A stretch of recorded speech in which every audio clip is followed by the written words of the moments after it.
Halo, selamat siang. Selamat siang, Pak. Oh, oke. Saya pikir ada kendala kok nggak ada suara dari tadi. Oh, memang belum mulai ya? Siap-siap. Belum. Oke. Ini nanti yang mengajar siapa, Pak ya? Saya. Pak Wing ya? Saya. Ya, betul. Iya. Siang, Pak. Halo Pak Wing, selamat siang Pak. Selamat siang juga. Moga-moga pada sehat-sehat semua ini. Amin Pak, sehat semuanya. Tetap jaga kesehatan ya, ini virusnya masih mengancam. Tidak kelihatan barangnya tapi manjur akibatnya ya. Jadi tetap di rumah dulu, pakai masker, jaga kesehatan, jangan lupa olahraga, dan yang penting hati tetap dibuat bahagia ya, sesusah apapun. Kalau bisa dianggap senang saja, karena pengaruhnya sangat besar ya di kekuatan tubuh kita gitu. Iya, Kalau Pak. kita banyak stres, banyak pikiran, itu badan langsung ngedrop ya. Apalagi saya yang sudah berumur begini ya, sudah berumur ratusan tahun ini. Waduh, ratusan tahun Pak. Gak apa-apa, Pak. Metafor dari ribuan tahun. Ya itu kalau sudah gajian masih lama, kemudian banyak problem gitu, wah badan jadi nggak enak ya. Jadi harus tetap olahraga, tetap makan yang bergizi, dan yang penting tidur cukup. Moga-moga kita tetap kuat ya, apalagi Amin, Pak. Anda yang sedang lemburan. Itu ada beberapa teman yang sedang pamit karena masih harus mengerjakan tugas-tugas kantor. Ya sudahlah, yang penting presensi saja, karena itu nanti dicatat oleh sistem ya. Kemudian nanti materi saya kirim, lalu hari ini juga saya tambahi dengan paper ya. Ada nanti coba baca-baca paper ini yang saya kirim tadi lewat Zoom. Mudah-mudahan bisa di-download, kalau tidak bisa ya nanti lewat LMS kita ya, akan saya kirim juga. Anda nanti lihat papernya itu seperti apa alurnya, karena sebetulnya alur sebuah paper itu standar ya, mesti harus ada pendahuluan. Pendahuluan itu berarti apa yang mau diangkat, yang mau dibahas, yang mau dipecahkan, ya, yang mau dicari solusinya, kira-kira gitulah. Jadi Anda di pendahuluan pasti harus langsung menunjuk, mengangkat kasus yang mau Anda pecahkan itu apa. Jadi nggak usah ya pakai permulaan sekarang adalah era revolusi industri, di mana macam-macam lah gitu ya. Ini saya anggap itu kata-kata yang terlalu berbunga-bunga, jadi masih bisa dibuang lah gitu ya. Lalu perkembangan teknologi sudah semakin pesat, ya itu juga bisa dibuang aja lah gitu ya. Sekarang Anda maksudnya mau ganti yang baru, Pak ya? Apa? Nah, apanya? Maksudnya ganti tema yang baru, kayak jangan yang lain gitu, Pak ya? Yang tadi. Jangan, maksud saya jangan terlalu banyak basi lah gitu ya. Iya, Pak. Jadi kalau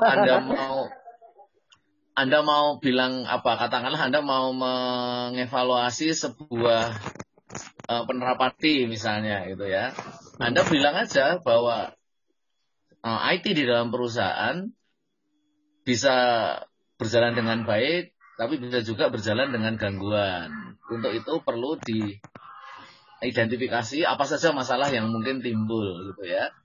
Nah, lalu Anda akan bagaimana menyelesaikan masalah itu. Jadi nggak usah sekarang perusahaan sudah banyak yang memakai perangkat TI ini, ya itu terlalu berbunga-bunga. Kalau untuk tesis halamannya mungkin banyak Mas lah gitu ya. Tapi kalau untuk paper seperti yang Anda lihat nanti ini seperti apa gitu ya. Jadi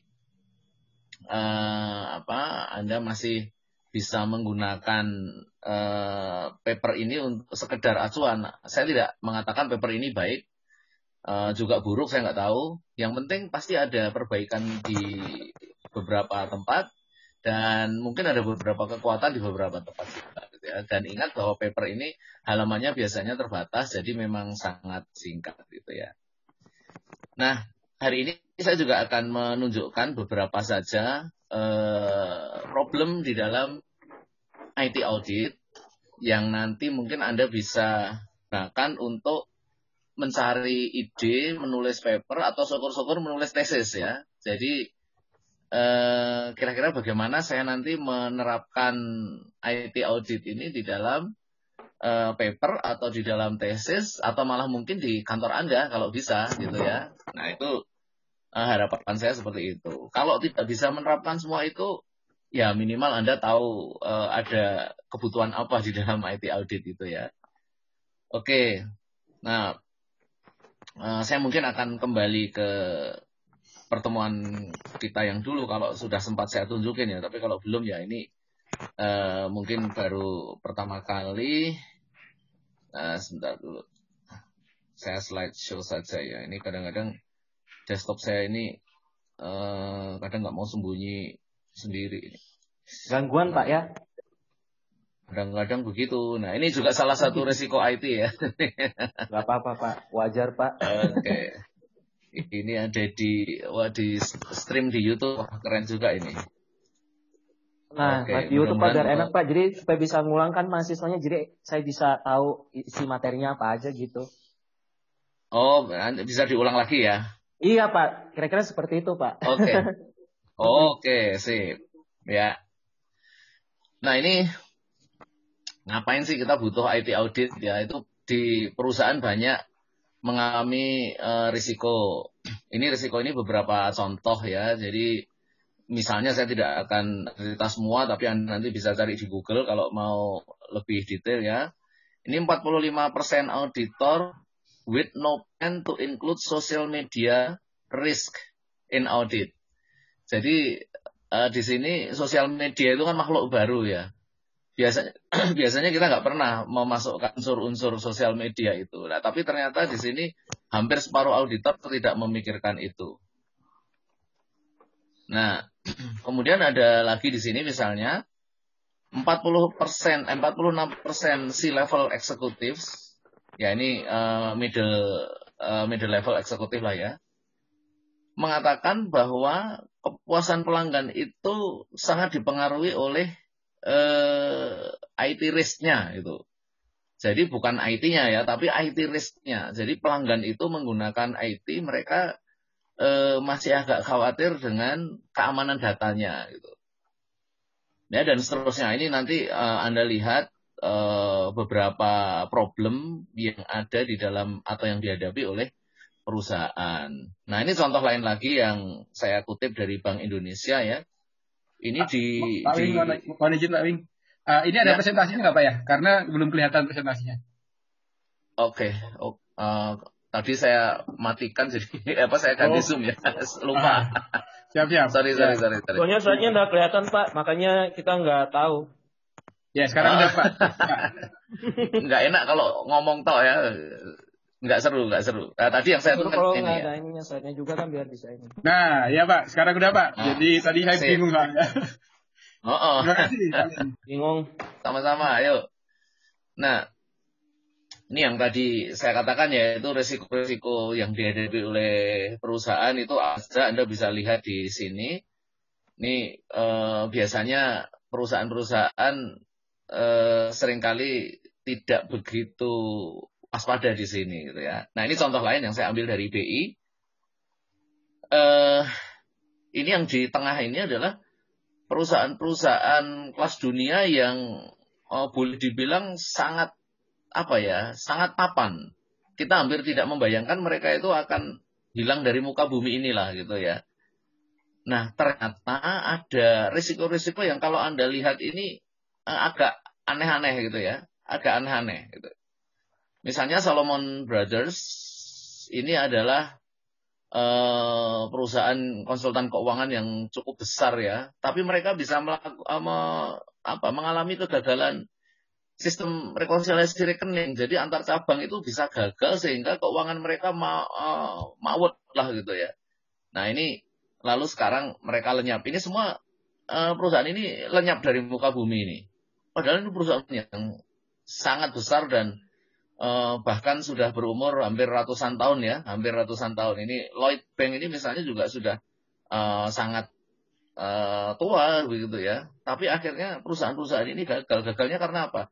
Ada gagal karena sistem rekonsiliasi, ada gagal karena sistem settlement. Settlement itu juga kurang lebih misalnya seperti dari Bank BRI ke Bank Indonesia, lalu nanti akan bertransaksi dengan bank-bank lain ya, dari bank lain ke BRI, dari BRI ke bank lain, itu bolak-balik settlement. Mereka bisa gagal di situ. Kemudian di sini ada tuntutan diskriminasi gender. Ya.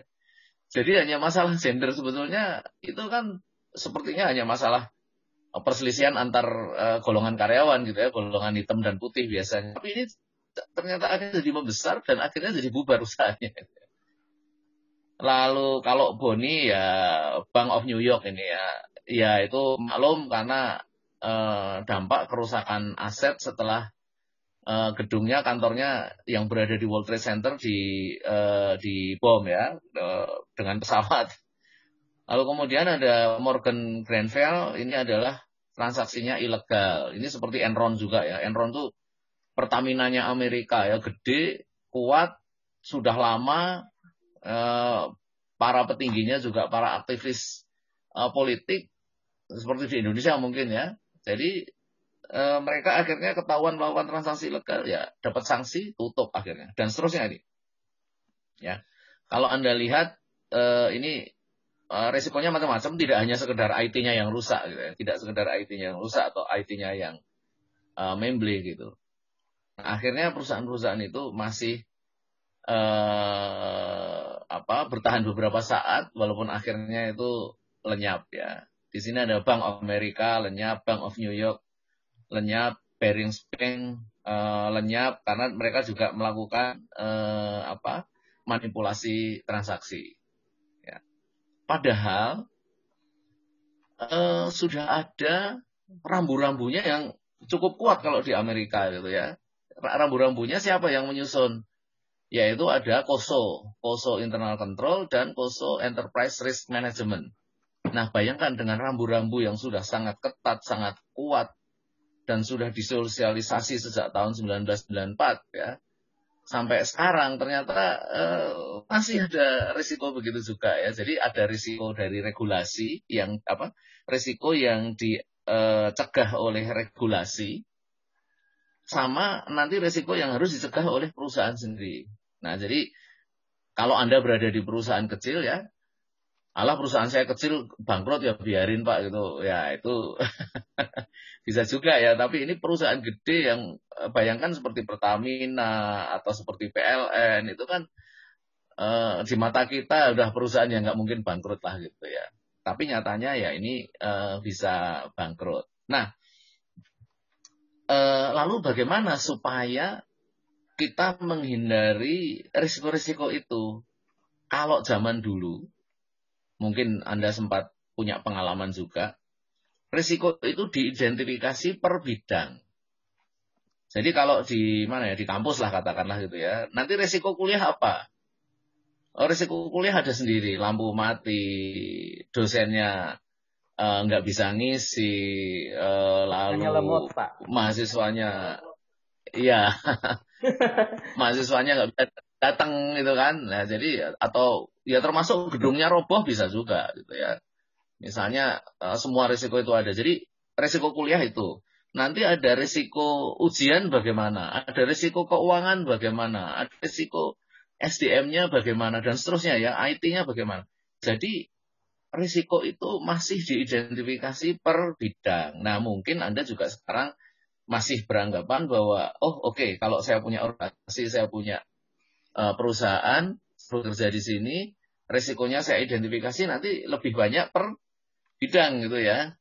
Nah ini disebut dengan risk management approach yang style tradisional. Jadi masih berdasarkan bidang-bidang atau silo-silo informasi ya.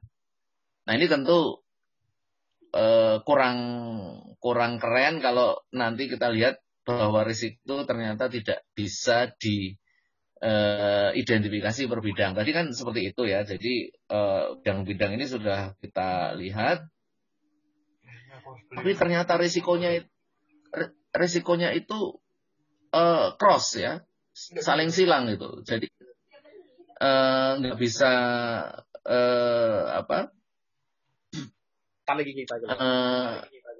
ya nggak bisa dihubungkan langsung dengan masing-masing ini bidangnya, gitu ya, dengan masing-masing bidangnya.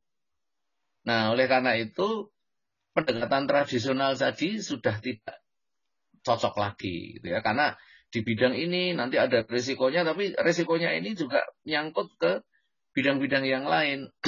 Misalnya risiko bahwa kompetitor meluncurkan produk baru yang lebih keren lah gitu.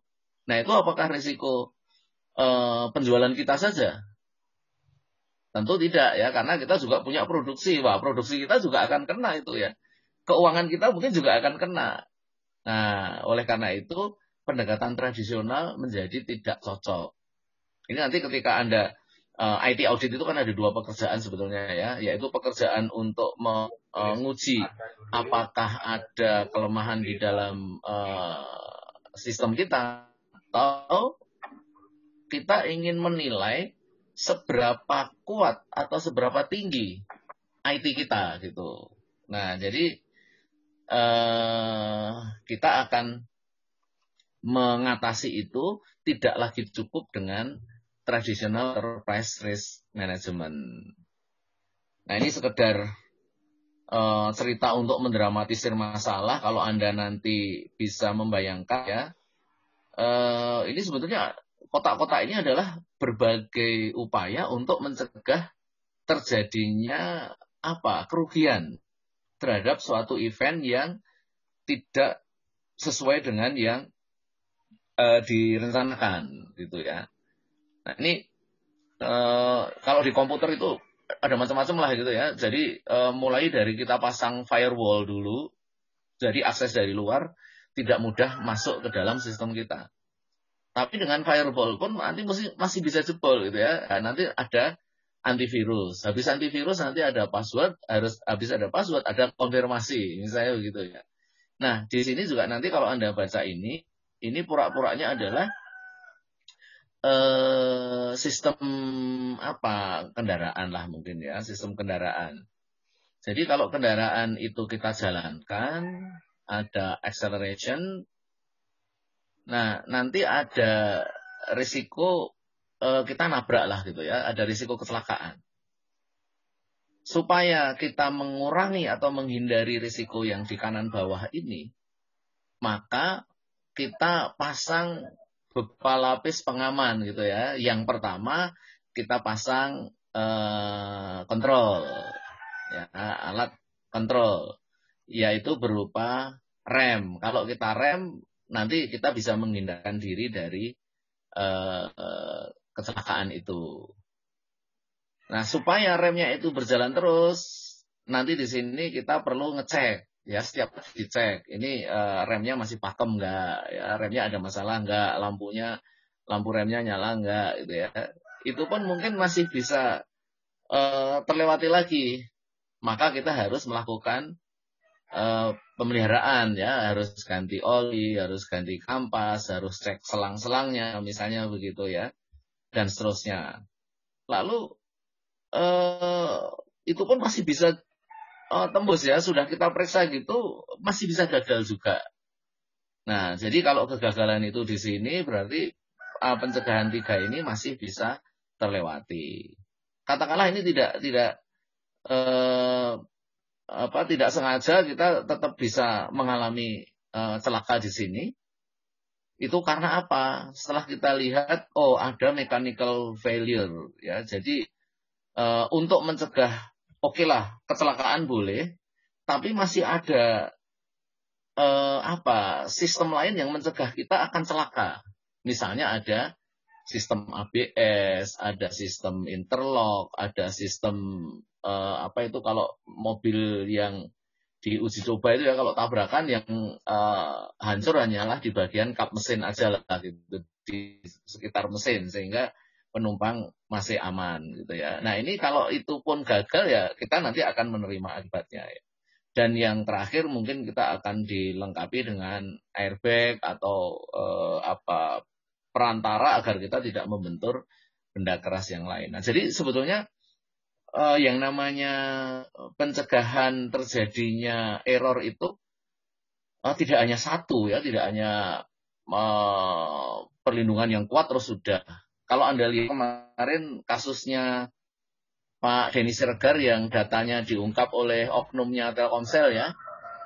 Nah itu menurut Anda menurut Anda itu apa memang semudah itu orang membuka datanya pelanggan sampai komplit begitu?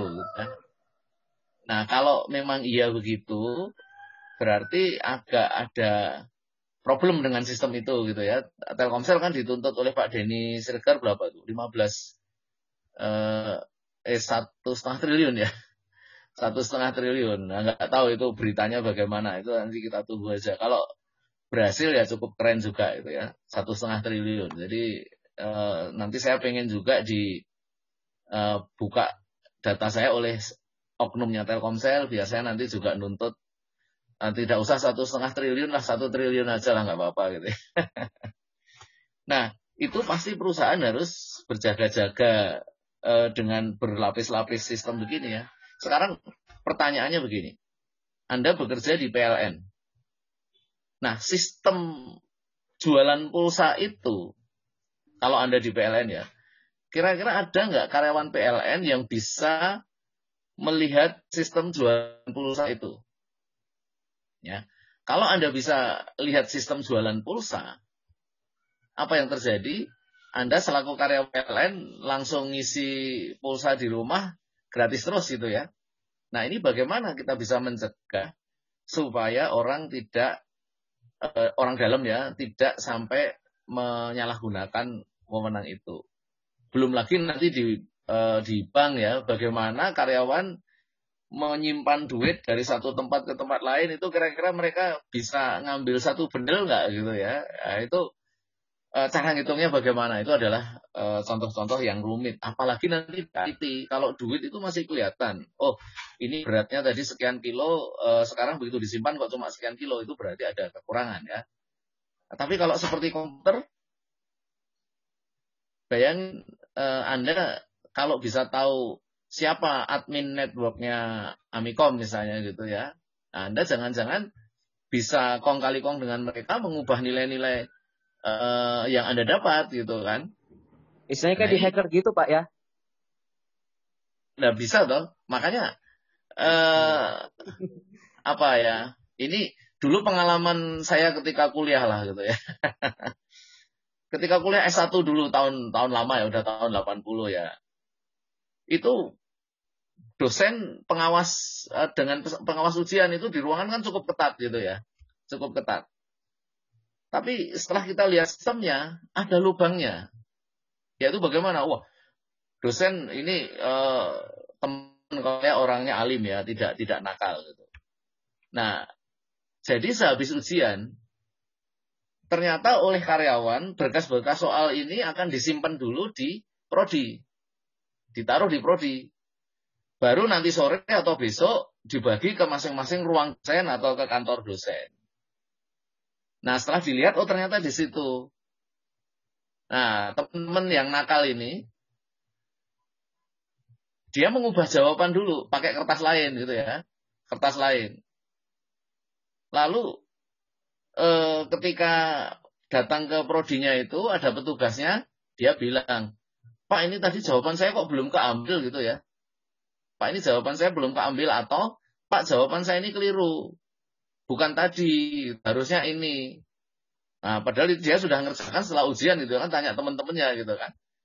Nah, dikirim ke prodinya pas nggak banyak orang, ya udah dia datang, Pak ini jawaban saya yang benar yang ini bukan yang itu gitu kan, tadi keliru. Ya dikasih rokok lah, ngerokok nggak Pak? Ini kasih rokok ini. Gitu. Nah, jadi sepertinya sistemnya sudah cukup bagus ya, tapi masih ada kelemahan gitu ya. Jadi ya itu mahasiswa yang nakal lah gitu ya. Makanya sekarang sistemnya sudah diganti. Jadi begitu ujian selesai dimasukin di dalam amplop, masih di dalam ruangan langsung dikunci semua, entah di stiker, entah di stapler ya. Jadi itu langsung dikirim ke dosennya. Oke ya. Nah, jadi perkembangannya kira-kira yang namanya risk management itu sangat penting. Dulu dimulai dari katakanlah tradisional, sekarang ke arah strategik. Ke arah strategik itu artinya menyeluruh di dalam sebuah organisasi. Nanti kita lihat seperti apa menyeluruhnya ya. Jadi kalau dulu datanya itu hanya masing-masing bidang dan yang dulu dijadikan konsentrasi itu hanya bidang marketing, bidang penjualan gitu ya. Lalu terus naik. Nah, akhirnya sekarang sudah dalam tataran bukan lagi per bidang, bukan lagi per fungsi perusahaan, tetapi harus sudah fungsi strategis ya. Nah, ini juga masih sama lah kurang lebih. Kalau zaman dulu itu hanya fungsi-fungsi tertentu yang dilindungi, mati. Lalu tahun 80 sudah lebih luas karena tadinya kredit risk itu berarti kan internal ya, kita memberi kredit kepada siapa, ada masalah internal lalu masalah eksternalnya kita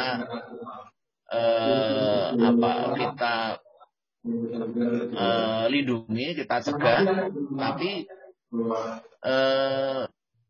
sekarang ya sudah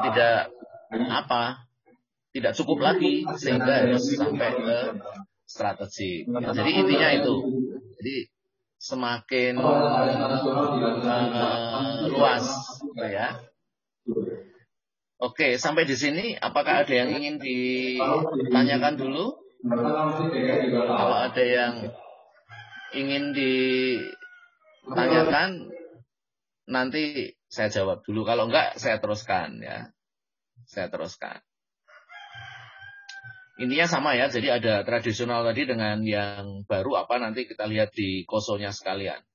Nah, lalu risiko itu mau diapain? Risiko itu mau ditransfer ke orang lain, ke pihak lain. Dalam hal ini apa nih? Asuransi ya. Jadi kita beli asuransi atau kita pindahkan ke asuransi. Jadi kalau nanti kita mengalami kerugian, yang akan mengganti rugi adalah pihak asuransi, tapi kita ya harus bayar ya. Kemudian kita bisa menghindari risiko,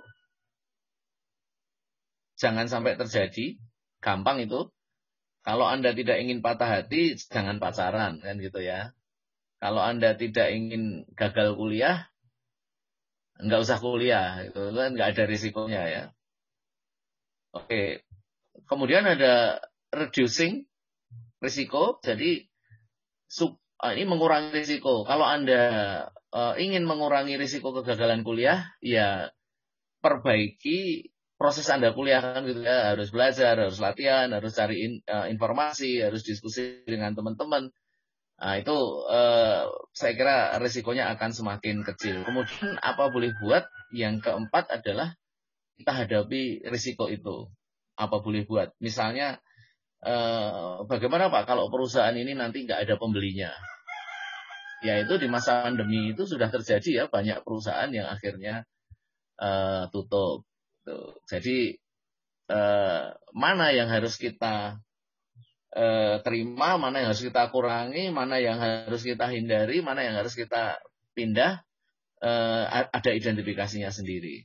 Nah, untuk itu nanti kita menggunakan framework yang sudah ada saja. Ini di kuliah awal dulu sudah saya katakan kepada Anda, bagusnya orang luar itu punya pengalaman-pengalaman begini, mereka bukukan, mereka buatkan frameworknya, lalu mereka pasarkan ya, tawarkan ke seluruh dunia gitu. Nah, kalau bisa, Mbok, kita juga bikin begini gitu ya. Kita bikin begini, bikin framework, bikin sebuah standar yang kira-kira ini akan diterapkan oleh banyak orang, lalu bisa dipakai seluruh dunia gitu ya. Anda bisa dalam tanda petik kaya raya tuh. Saya punya ide juga, tapi sulit juga melaksanakannya, ya namanya juga barang mahal, pasti sulit gitu ya. Belum tahu jalan keluarnya. Misalnya begini, bagaimana Anda menilai sebuah kampus itu IT-nya seberapa? Oh, kampus ini IT-nya segini. Kampus ini IT-nya segini. Pasti Anda bisa merasakan kan ketika berada di sebuah kampus yang ini, mungkin tempat Anda sendiri bekerja. IT-nya itu sudah layak Anda beri nilai 100 belum? Nah, ini IT kampus pun nilainya 100. Keren banget. Semuanya ada, semuanya bisa. Nah, kondisi yang ideal itu ada nilai 100. Tapi jangan-jangan kampus saya ini, waduh, kalau menurut saya nilainya baru 35 lah ini, Pak. Masih banyak yang kurang sana sini. Nah, bagaimana Anda membuat sebuah format penilaian bahwa sebuah kampus itu IT-nya dapat dinilai dengan cara begini? Apakah nilainya menggunakan cara yang satu saja, seperti Anda lulus nanti kan IP-nya 1, hanya 1 angka, IPK Anda berapa? Tapi sebetulnya ada rincian lain ya. Jadi memang IP-nya 1, tapi kalau bisa IP itu ada dari segi kuliah, dari segi akademik IP-nya berapa. Nanti dari segi kayak Tridharma perguruan tinggi lah, Anda pengabdian kepada masyarakat atau menerapkan ilmu kuliah Anda di dalam masyarakat itu seberapa. Dan yang ketiga adalah penelitian-penelitian Anda. Katakanlah Anda rajin menerbitkan artikel atau paper di jurnal-jurnal lah gitu. Nah, kalau ini bisa diukur, bisa dibuatkan standarnya gitu, Anda yang bikin. Nah, siapa tahu orang akan percaya, akan menerima, dan akhirnya Anda menjadi trendsetter. Gitu ya. Pertama salah nggak apa-apa. Pertama kurang baik biasa itu ya. Semua mobil yang keluar pertama kali ya nanti akan direvisi juga. Yang terpenting Pak, baru Pak ya. Iya betul. Yang penting judul jadi, temanya baru supaya biar nggak ngikutin yang lainnya gitulah ya Pak ya. Betul, ya. Nah ini yang susah kan itu. Tapi nggak apa-apa. Susah itu kan menjanjikan gitu ya. Pasti menjanjikan. Nah ini untuk sementara Anda mengikuti saja pola yang sudah ada. Ini dari penelitian yang dulu bagaimana caranya perusahaan-perusahaan itu menghadapi risiko, itu penelitian di luar sana. Nah, di sini kalau Anda mau juga bisa meneliti bagaimanakah organisasi-organisasi di sekitar kita itu menghadapi risiko. Anda bisa menggunakan penelitian-penelitian yang seperti ini kan gitu ya. Jadi ini dari Deloitte ya, Deloitte University Press. Dia Anda bisa meneliti, bisa membaca paper mereka. Oh, ternyata perusahaan-perusahaan itu menghadapi risiko itu dengan cara seperti ini. Ya, ada macam-macam. Misalnya adalah increasing regulatory requirements and expectation. Jadi mereka menjalankan manajemen risikonya karena peraturan. Jadi karena dipaksa ini. Bukan karena keikhlasan lah gitu ya. Tapi karena diminta oleh pemerintah atau oleh regulator harus pasang ini, harus begini, harus dikunci begini. Ya itu masih ternyata di luar sana pun masih karena paksaan gitu ya. Kemudian ada yang karena sistemnya sudah mempunyai perlindungan diri. Itu ada 62%. Kemudian ada yang mengidentifikasi lagi, wah data saya yang penting ini. Maka mereka akan melindungi datanya sebanyak 46%. Ya, jadi ini berbagai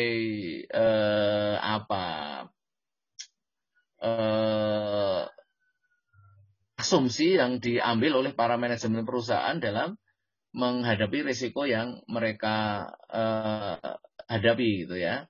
Nah, lalu beberapa framework yang bisa Anda pakai. Ini nanti ada satu kolom lagi pasti COBIT ya. Ini COBIT-nya belum masuk ke sini. Nah, ini di sini ada COSO, ada Australia 4630, ISO, ada BS, ada Standard & Poor's. Nah, di sini masih ada COBIT, masih ada ITIL, masih ada FAL IT, dan seterusnya. Itu Anda bisa tambahkan. Atau mungkin Anda melihat tabel ini, lalu Anda ingin mengevaluasi apakah COBIT bisa masuk kanan ini, dan yang saya centangi berapa. Jangan-jangan COBIT cuma separuhnya. Atau jangan-jangan COBIT malah lebih dari ini. Nah, itu juga perlu dijadikan penelitian. Kalau Anda mau bikin paper atau mau bikin tesis, gitu ya. Oke, ini sekedar gambaran, lalu poin-poin yang dinilai apa, itu ada di sini. Lalu untuk COSO, ini lumayan komplit nih. COSO lumayan komplit. Semua poin-poin yang ada di kiri ini ternyata sudah diperhatikan oleh COSO. Jadi semua ada di COSO. Lalu manakah metode yang paling baik? Ternyata tidak ada satupun metode yang paling baik. Karena lihat BS 31100 ini ternyata di linkage to performance management-nya silent, nggak ada. Jadi kinerja organisasi tidak diperhatikan, ya. Organisasinya mau berkinerja baik atau tidak, nggak urusan, yang penting IT-nya aman. Nah, ini agak berbeda dengan yang lain misalnya gitu ya. Kemudian Standard & Poor's ini ternyata ada 2 item yang tidak ada.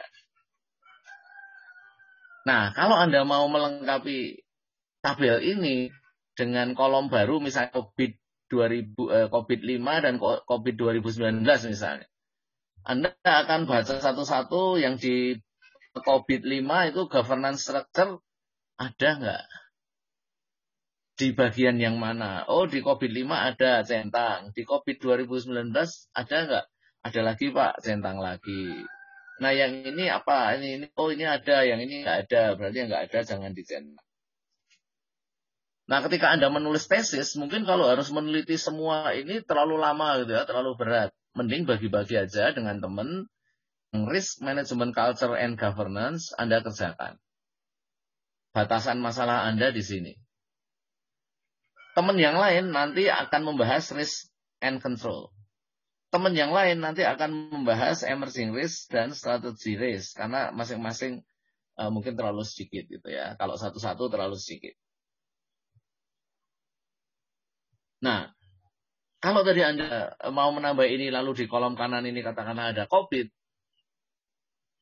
Teman yang lain nanti bukan COVID. Tetapi misalnya ITIL atau FAL IT atau apalah gitu ya, metode-metode yang lain. Oke. Nah, sekarang kita lihat yang COSO. COSO kan ada 2 macam ya. Ini nanti ada rinciannya juga. Ini COSO ada di kolom paling kiri. Biasanya COSO itu tidak begitu banyak dibahas di fakultas TI gitu ya. Karena apa? Karena COSO itu diterbitkan oleh lembaga yang berkaitan erat dengan keuangan. Dan Anda sebagai orang IT melihat bahwa itu makhluk lain ya. Bukan makhluk IT, jadi kita singkirkan. Nah, kebetulan saya resminya kan di akuntansi. Tapi tidak resminya di sistem informasi. Artinya banyak kegiatan saya yang justru di sistem informasi. Tapi jasa S1, 2, 3 saya itu di bidang accounting. Jadi saya tahu banget COSO itu seperti apa gitu ya. Oleh karena itu saya akan bahas COSO juga. Tapi kalau dosen Anda adalah dari dosen IT, biasanya membahas COSO-nya tidak begitu mendalam ya. Oh, ini bukan tentang IT. Tapi mengapa ini begitu komplitnya? Mengapa ini begitu lengkapnya? Padahal yang Australia 4630 ini justru sudah berbasis IT. Tapi malah tidak mengatur yang ada tulisannya silent ini. Lah COSO cuma 1 yang tidak dibahas ya. yaitu apa itu? Contingency planning for new or adverse events. Yaitu kalau ada event yang mendadak harus ada, itu resikonya apa, sama itu tidak dimasukkan ke sini. Nah, COSO itu apa, Pak? COSO itu sebentar dulu. Nggak ada ya. Ya, nanti Anda lihat di web atau lain kali saya tunjukkan. COSO itu adalah Committee on Sponsoring Organization yang terdiri dari perwakilan 5 organisasi profesi. Ada akuntan publiknya Amerika, ada sistem auditnya Amerika, ada organisasinya para pendidik di Amerika, AAA, dan seterusnya ya. Ada financial management dan internal auditor. Ada 5 kelompok besar. Nah, mereka mengusulkan, ini tahun 92 ya, jadi sudah cukup lama.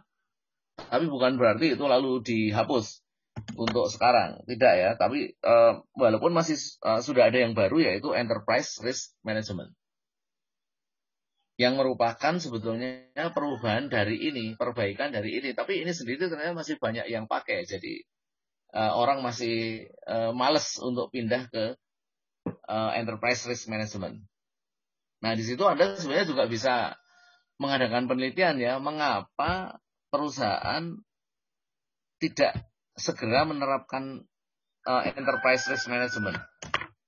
Ya, itu Anda nanti wawancara dengan 4-5 pengurus kampus lah gitu ya, 4-5 orang pengurus kampus yang memahami mengenai strategi.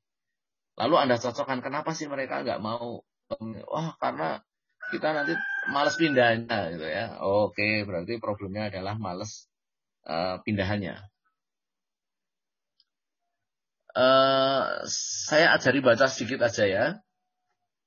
Ini depan ini adalah apa ya? Boleh dibilang domain gitu ya, atau bidang utama dari internal control framework ini. Bidang utamanya apa? Ini kita mulai dari control environment sampai nanti terus monitoring activities. Karena ini sekaligus transformasi yang dilakukan oleh beberapa perusahaan, bahwa mereka nanti akan menerapkan ini. Walaupun banyak juga yang gagal. Oke, ini cara membacanya adalah dari atas ke bawah. Yang ini boleh saja nanti ada yang gambar dari bawah ke atas. Yang penting control environment, kalau dia di paling atas berarti yang lainnya akan menurut di bawahnya. Kalau sebaliknya ya sama saja. Berarti kalau ini dibalik ya monitoring activities berada di atas. Lalu di sana adalah ke dalam, maksudnya ke dalam organisasi, dan di sini adalah berkas-berkas untuk melakukan penyimpanan catatan. Memang tidak harus kertas sih, kalau saya sih tidak menganjurkan kertas, tapi harus sudah semuanya harus sudah serba digital. Nah, di sini ada 5. Yang pertama control environment. Jadi kalau kita mau menerapkan sistem yang baik, nomor 1 harus membangun kontrol dulu, environment dulu. Kalau environment-nya mendukung, nanti orang-orang yang di dalamnya atau para pelaku atau staff atau manajer di dalam perusahaan kita akan otomatis patuh gitu ya, akan otomatis memperhatikan hal-hal itu. Kemudian yang kedua, setelah kita bisa menciptakan atau mengkondisikan lingkungan kita, maka yang kedua adalah risk assessment, yaitu kita mengidentifikasi berbagai risiko. Ini seperti match and balance gitu ya. Jadi kita lihat risiko, manajemen risiko lama dengan manajemen risiko baru hasilnya bagaimana. Lalu kita butuh saran lain nggak atau tools lain nggak gitu ya. Jadi risk assessment. Yang ketiga adalah control activities. Ini adalah semua tindakan yang dijalankan oleh perusahaan untuk ini. Jadi control and activities. Control and activities itu berarti ya kita harus saling ngecek terus. pintu-pintu kuliah sudah dikunci belum? Kalau pas nggak dipakai kuliah, komputernya sudah dimatikan belum? AC-nya sudah dimatikan belum? Nah, itu adalah cara untuk mengimplementasikan KOSO ke dalam organisasi. Bukan berarti ini kita harus bikin bundaran begini, bukan ya. Ini hanya konseptual saja.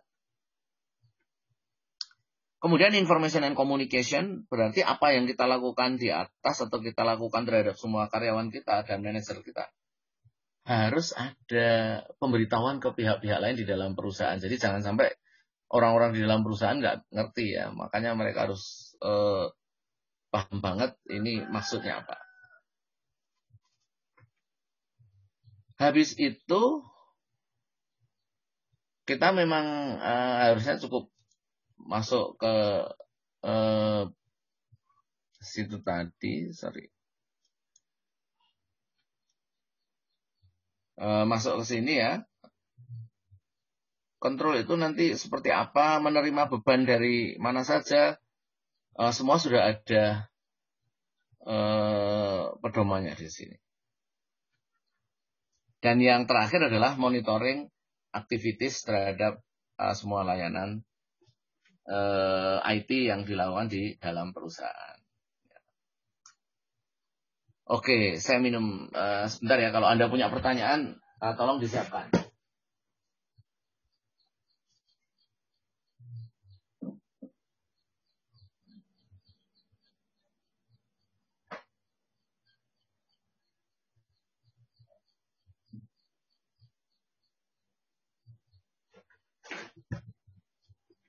Sampai di sini masih bisa diikuti ya.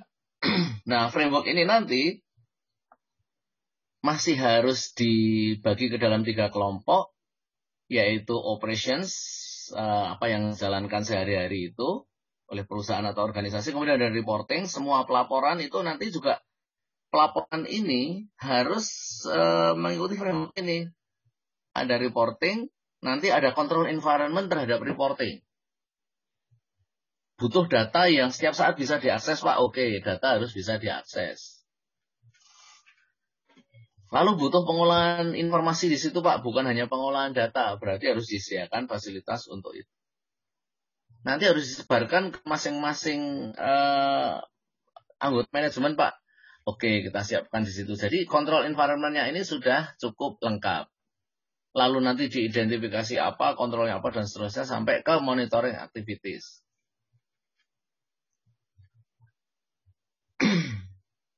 Ya, jadi ini ada operations, ada reporting, ada compliance. Itu artinya kesesuaian terhadap hukum ya. Comply itu manut hukum. Ini ada 3. Jadi selain control environment tadi, ada pelaporannya bagaimana, terus nanti ada juga compliance-nya bagaimana. Nah, ini akan turun ke sini.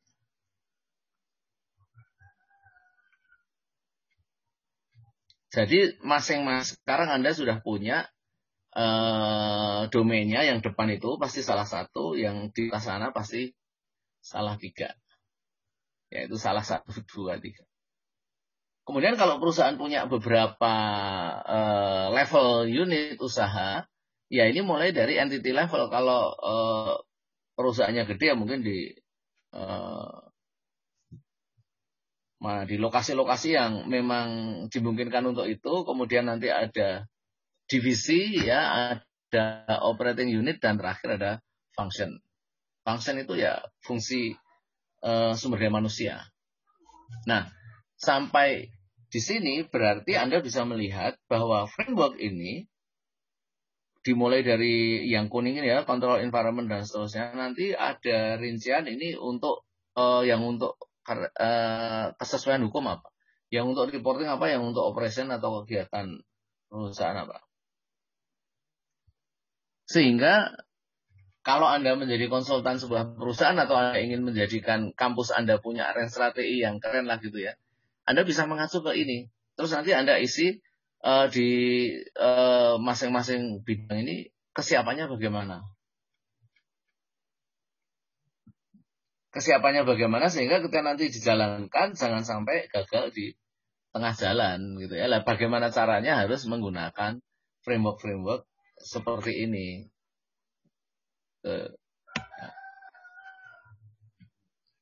Moga-moga masih bisa diikuti sampai di sini. Kalau ada yang sedikit mau ditanyakan, monggo. Ya, jadi frameworknya lumayan sederhana, hanya 5 domain ya. Ini sebelum tahun 2000 adanya banyak kasus booming, ada Enron, ada banyaklah perusahaannya ya.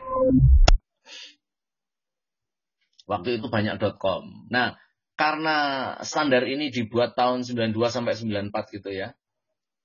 Di Amerika, lalu Indonesia juga mengadopsi. Pertanyaannya adalah, lah mengapa kok masih banyak perusahaan-perusahaan yang melanggar aturan-aturan hukum? Boleh dibilang, ya bukan karena entity level ya, saya kira terlalu tinggi. Tapi mungkin ada bagian sendiri yang menangani hal ini gitu. Jadi nanti mereka lah yang bisa mengukur, Pak, di tempat Bapak ini kurang begini atau harusnya begini. Itu nanti ada di salah satu komponen di sini ya. Nah, dari 5 tadi akan dirinci lagi dalam beberapa principles. Dan masing-masing prinsipal tadi akan diberi pertanyaan yang terpisah. Jadi, nomor 1 memang control environment ini menjadi sesuatu yang berat ya bagi sebuah organisasi. Mengapa begitu? Karena menciptakan iklim yang sehat itu kan nggak gampang. Kalau bosnya pulang jam lebih awal ya karyawannya ikut-ikutan gitu ya. Makanya kalau kita sudah memperkuat control environment, maka ya mudah-mudahan level-level berikutnya sudah bukan pekerjaan besar lagi.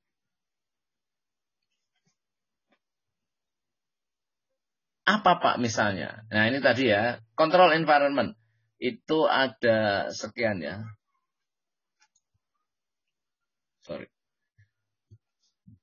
Nomor 1 misalnya, untuk control environment harus ada commitment to high integrity and ethical values. Kalau Anda ditanya di perusahaan Anda sudah ada ini belum? Oh sudah Pak, sudah lama kita ada kan. Lalu berapa lama itu dipakai? Ya, berapa banyak yang pakai? Lalu komentar mereka bagaimana? Nah itu beda cerita dengan komentar tadi ya. Misalnya seperti itu. Nah Anda lihat masing-masing domain itu. Lalu pertanyaan-pertanyaannya apa? Kira-kira gitu kan. Jadi kalau Anda nanti membaca paper ini kurang lebih ini perlu Anda lihat. Nah, tahun 2004 atau sebetulnya sudah mulai tahun 2003 ya. KOSO menerbitkan aturan baru lagi yang lebih ketat, yang lebih tebal nih. Apa bedanya dengan yang sebelumnya, Pak? Yang sebelumnya itu cuma 3 kolom kali 4 baris.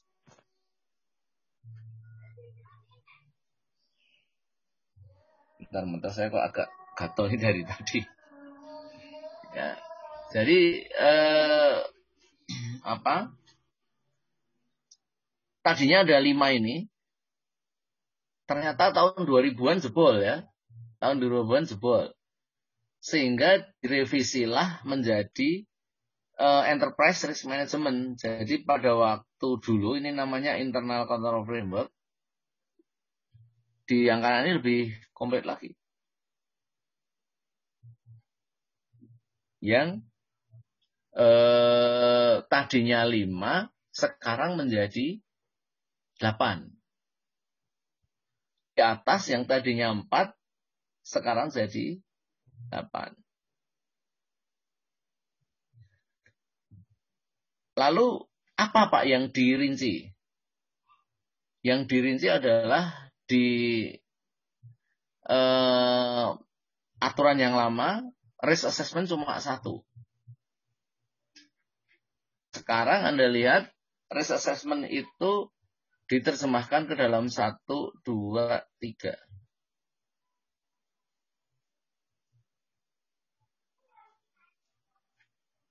Kelihatan ya? Jadi ada risk assessment, di sini diganti risk response, risk assessment, dan control activities. Setelah kita tahu harta kekayaan kita yang ada di sini, sekarang kita harus memikirkan risk response, risk assessment, dan event identification. Yang lain-lain sama. Yang lain Anda lihat monitoring, kalau tadinya ini kondusif, di sini kondusif.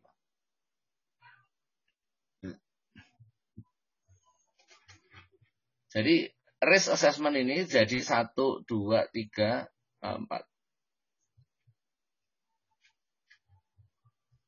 Oke. Lalu bagus yang mana? Tergantung dari jenis perusahaannya. Kalau masih tetap lama, masih tetap kadang nggak ada konsumen, mendingan bikin yang lain aja gitu ya. Jadi misalnya di sini risk assessment, lalu nanti ada risk response, ada event identification, kapan risiko itu akan terjadi, dan objective setting yang saya katakan tadi bahwa itu adalah risiko yang sangat besar meskipun kita tidak pernah melihat apakah sebuah perusahaan itu membandingkan dengan referensinya perusahaan lain. Sekali lagi di model internal control framework, ini saya tulis di atasnya, nanti dengan eksternal itu. Oke, lanjut ya. Yang atas Anda bisa melihat sendiri bahwa yang seperti ini yang dimaksud adalah ini.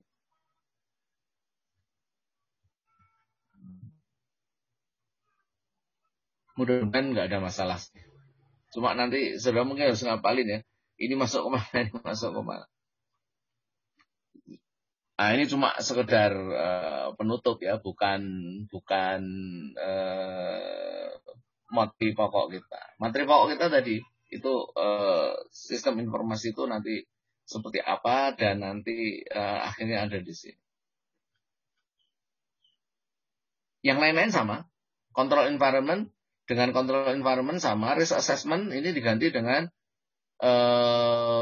event identification, akan ada masalah seperti apa. Ada ini lagi. Nah, sedangkan yang atas itu ada strategic, ada operators, ada kemungkinan-kemungkinan lain yang bisa timbul dan harus bisa diprediksi oleh perusahaan. Jadi ada risk response, ada risk assessment. Oke. Jadi kuliah siang ini yang utama sudah oke ya. Anda semua sekarang sudah ngerti batas-batasnya seperti apa. Lalu nanti penerapannya seperti apa.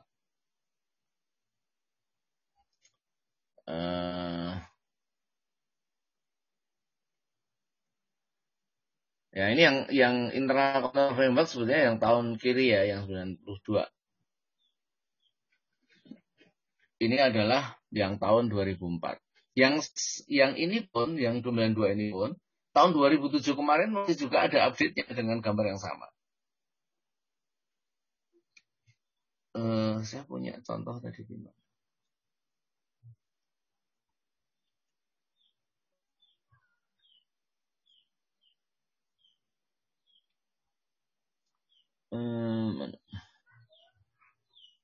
Ini malah ada paper ya. Nanti Anda kalau mau lihat paper yang kurang lebih topiknya dengan ini, maka siapkan berbagai kerugian yang akan Anda alami.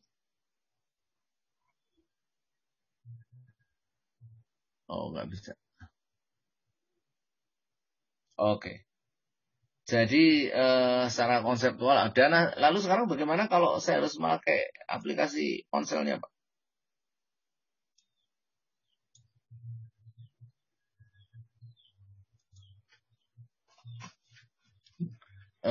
Misalnya seperti saya sebenarnya mau menampilkan 2 layar gitu ya. Kalau saya pakai external TV ya saya pakai 2 layar. Saya kalau pakai 3 external TV berarti saya pakai 3 layar, tuh lebih keren ya.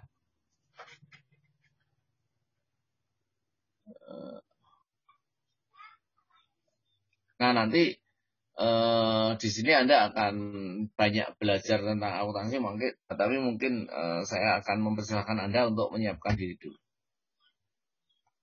Karena juga nanti Anda sudah saya beri atau nanti ya saya beri PR,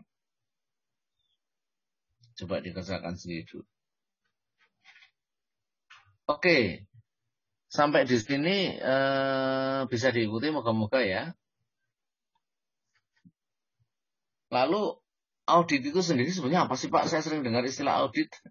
Saya sering mendengar orang pada menyelesaikan audit, tapi sebenarnya apa audit itu? Ini ada contohnya, nanti silakan dibaca. Mulainya dari mana ini?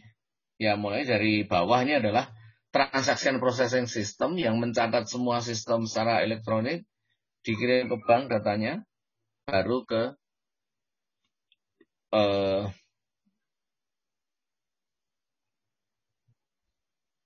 mana? Ya mungkin ke top management yang harus mengurangi ini.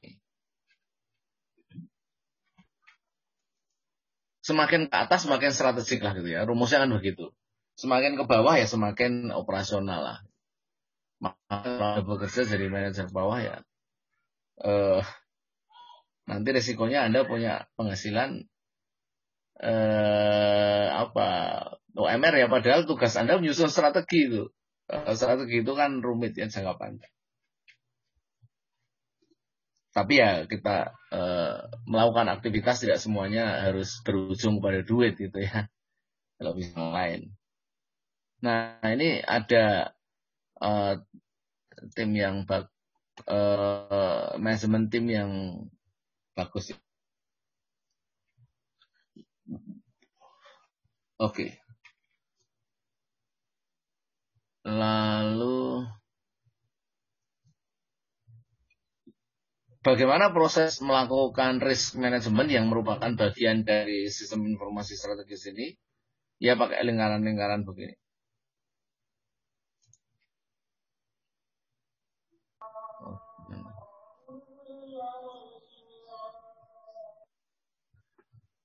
Oke, adanya sudah kecatat ya, nanti sebentar lagi selesai. Ini ya Anda nanti coba baca sendiri. Nanti agar analisis kita itu baik ya bisa dari berbagai sudut orang gitu ya. Supaya tidak hanya IT saja. Saya tidak akan baca satu-satu.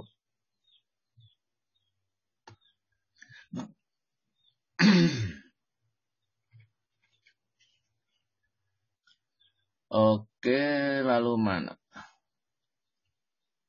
Ya ini misal aja.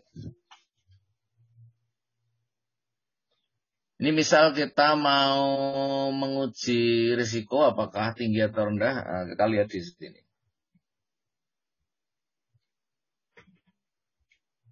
Ya, lalu rinciannya ada di situ.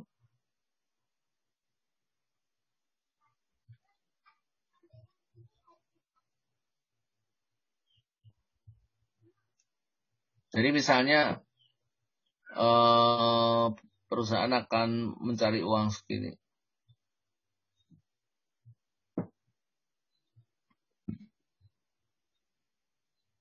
Oke, saya kira ini di analisis tidak begitu rumit karena ada kolomnya 1, 2, 3, 4, baru ini bisa disesuaikan lah gitu dengan kondisi di masing-masing perusahaan.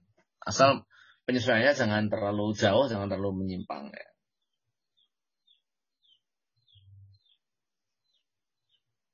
Ini adalah roadmap ya.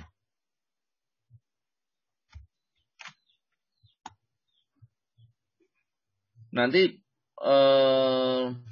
kalau ada begini berarti sebenarnya kalau saya sih otomatis membacanya kalau di sudut kanan atas ini ada apa? Ya ada isinya dulu lah. Gitu. Kita bisa mengevaluasi apakah risiko-risiko yang ada di sekitar kita itu sangat berbahaya atau tidak. Lalu masukkan atau identifikasi yang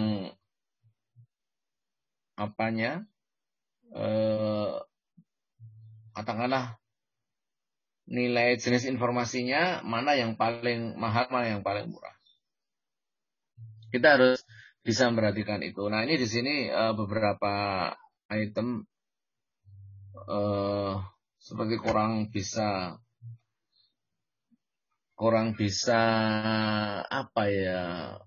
jelas menunjukkan hubungan antara satu strategi dengan strategi yang lain. Ini kan penilaian dari strategi TI yang ada di organisasi, yang ini masih kelompok A, yang ini B, C. Nah saya pengelompokannya ada 10 macam itu Pak, ya usahakan jangan banyak-banyak lah, satu run SPSS, satu run aja sudah cukup lah misalnya gitu ya. Ini juga sudah bisa membacanya ya. Ini adalah berbagai risiko ya.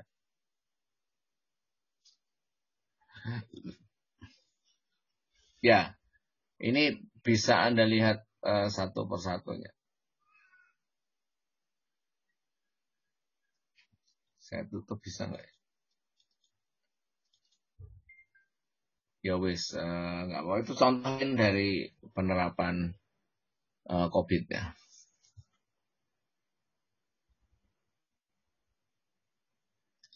Oke, sebentar dulu. Apalagi yang saya tadi kurang.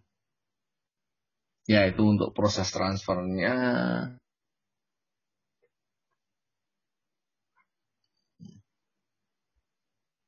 Ya, karena untuk pelaporan itu kan sebelum paling atas ya. Jadi cukup penting. Kalau untuk Anda nanti menggunakan data kampus atau data perusahaan, Anda harus punya surat hitam di atas putihnya. Kalau enggak nanti Anda dipermasalahkan oleh perusahaan, Anda dituduh menghadapkan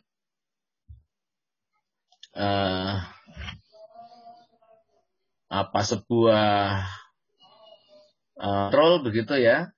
Ya nanti akan bisa diterima oleh anggota yang lain. Apalagi ya.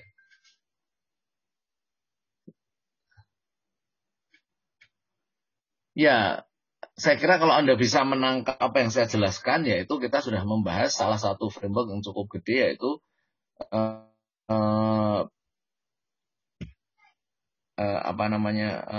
Elizabeth masing-masing sistem ini harus kita susun. Kalau tadi di petunjuk depannya ya, mulai dari strategi sampai ke yang paling bawah adalah operasional. Ini adalah contoh pelaporannya, walaupun nanti ada contoh laporan lain dari saya juga. Oke, nah berarti sebuah risk management itu kalau memang dijalankan dengan baik akan mengetahui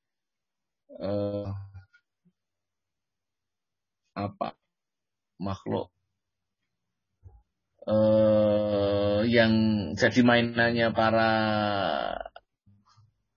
eksekutif ini ya, karena bicaranya strategi, compliance, dan juga reporting. Oke, jadi intinya juga ada enterprise risk management dan metode-metode yang lain lah. Saya mau bisa aja Anda tuliskan sesuatu, misalnya untuk menanyakan sesuatu juga gitu ya. Jadi yang pertama adalah classroom. Nah, Anda Pak, bagaimana sih caranya mengambil data di Facebook?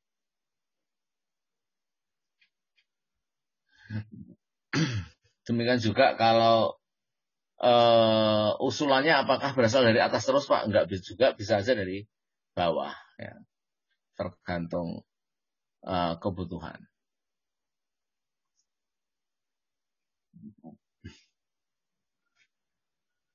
Moga-moga bisa diikuti ya kuliah kita siang hari ini. Mohon maaf sebagai kuliah pengganti karena kemarin saya harus rapat dengan Pemkab Bantul untuk masalah Smart City.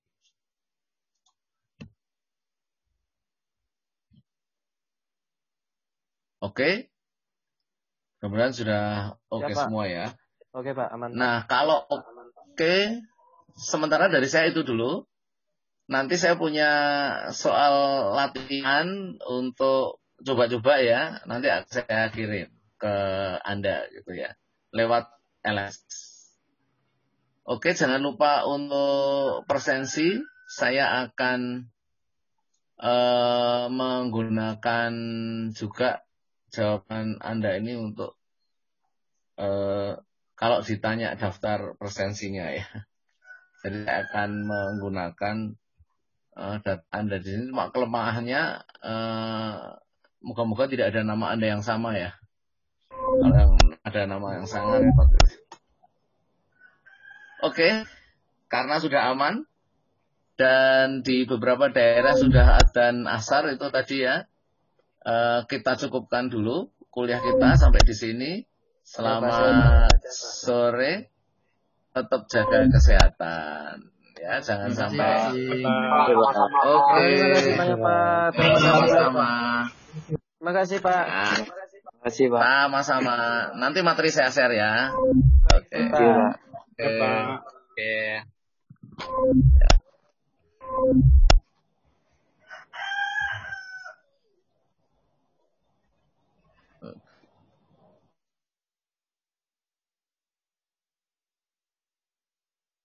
Oke.